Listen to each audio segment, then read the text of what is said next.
I'm John Law, this is Chasing Cars, and this is the Mercedes-Benz E-Class Coupe.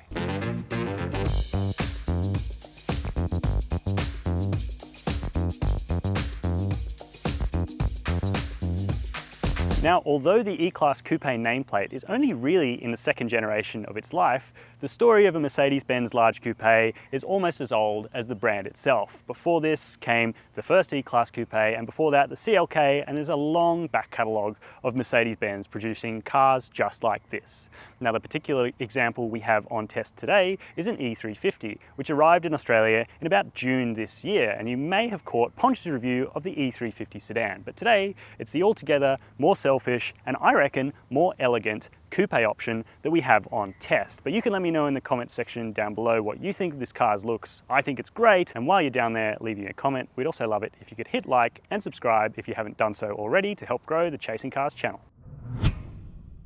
Before we get stuck into the rest of this car, let's talk quickly about the design of the E-Class Coupe, because I, for one, think it's a rather stylish vehicle. It's very elegant, its proportions are pretty much bang on, and it's a lot less in your face than coupes from some other German marques. The way you can tell this car apart from its pre-facelift brethren is from the upside-down grille and slightly different front bumpers and rear bumpers, but really Mercedes left the exterior quite well alone when they were doing the facelift for the coupe at least. Most of that's on the interior, which we'll get to in a minute, but first, one last comment on this car's lovely paintwork. $900 extra, but this bright Patagonia Red I think looks absolutely stunning, but you can let me know in the comment section down below whether you agree with me or not. Now, around the back of the Mercedes-Benz E-Class Coupe, of course you can tell it apart from its sedan cousin very easily. It's got these lovely broad hips, but without ever being too overt. I think it looks especially classy. You've also got these updated LED taillights, which really set it off. Now, under the boot, which is electrically operated, of course, we have 425 litres of space. You've got these little handles here to easily flip down the seats if you need to carry bulkier items like a bicycle or something like that. And we can easily fit 3 Chasing Cars suitcases in this boot, which is rather nicely finished.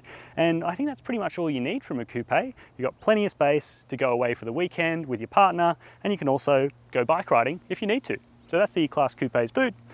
Let's shut that power tailgate and talk about the running costs.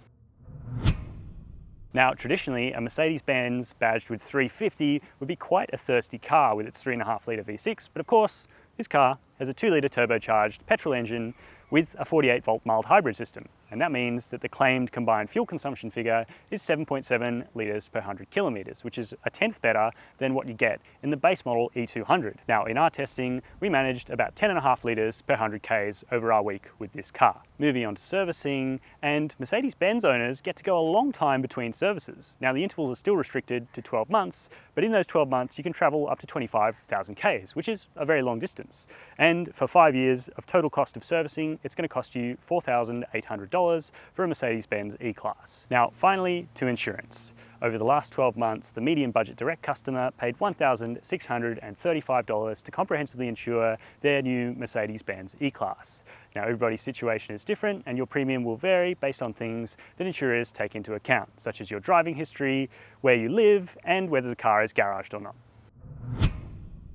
Now, jumping into the cabin of the E-Class Coupe, and does it do what it sets out to do? Does it make me feel good? Does it feel as elegant as the exterior does? And I think on the whole, the answer is yes.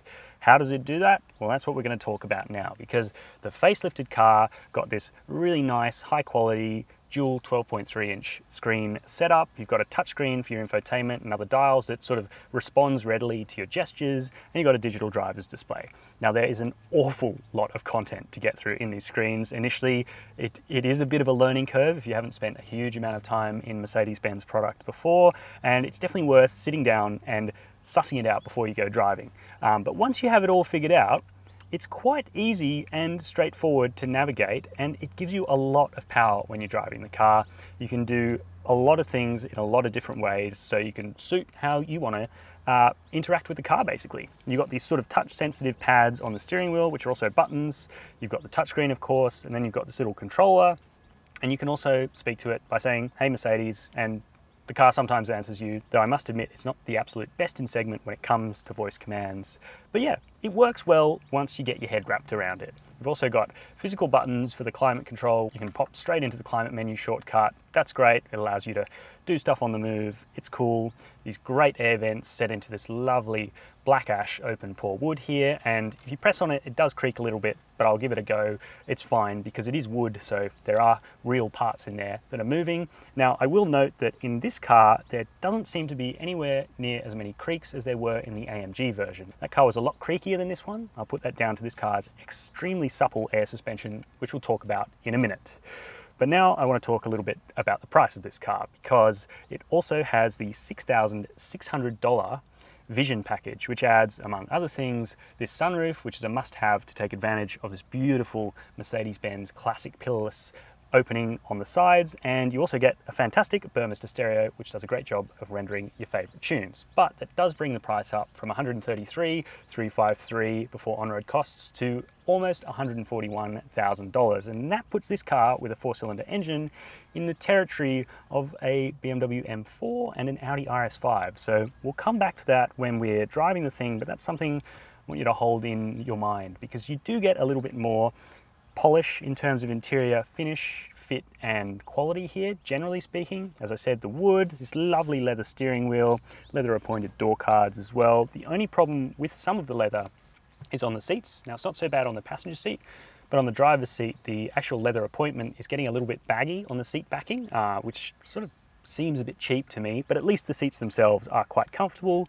They're heated as well, offer plenty of adjustment. As you can see, I'm sat nice and low with a great view out over the steering wheel. Classic Germanic driving position. You've also got a sliding cushion to give your legs a little bit of extra comfort. And then finally, the practicality of this vehicle, because it is a two-door, but you do at least have these back seats.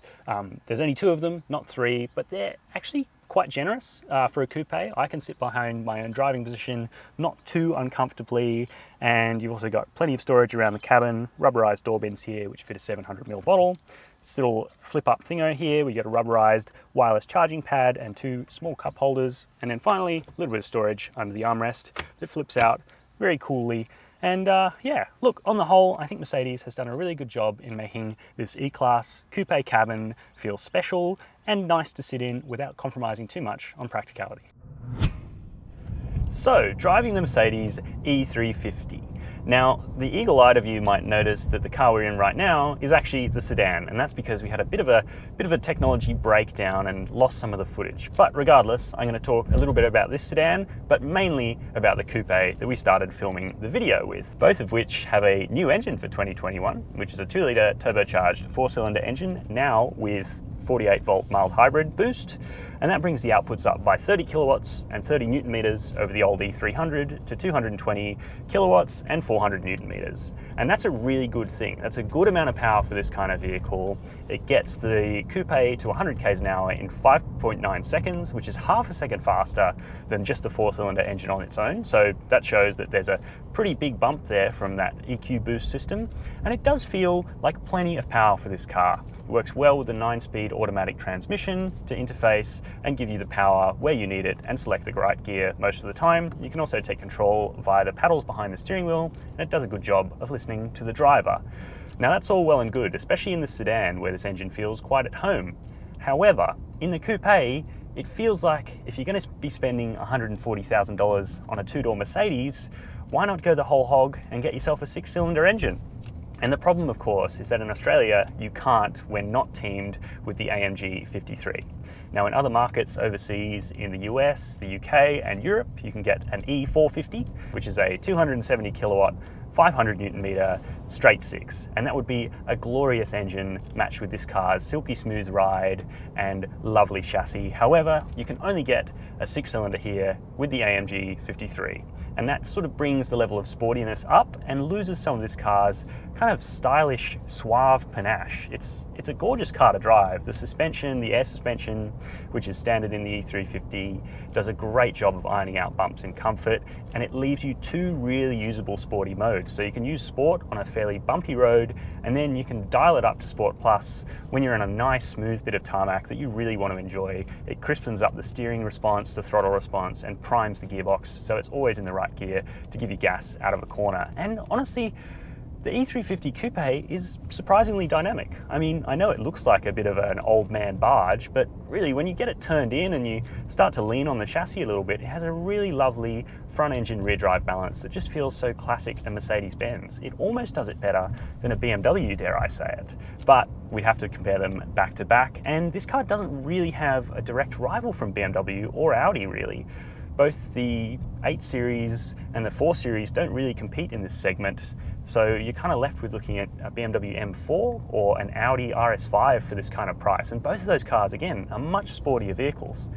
And the E-Class sits in this nice little niche of sporty enough, yet a really enjoyable and suave car to drive around the suburbs as your everyday vehicle as well. And now for safety, of course, the E350 gets a 5-star ANCAP rating in Australia, and it's got really nicely tuned adaptive cruise control and lane keep assist with lane follow assist as well. Obviously you've got blind spot monitoring and rear cross traffic alert as well. And on the whole, the driver assistance systems feel really well integrated into the way the E-Class drives.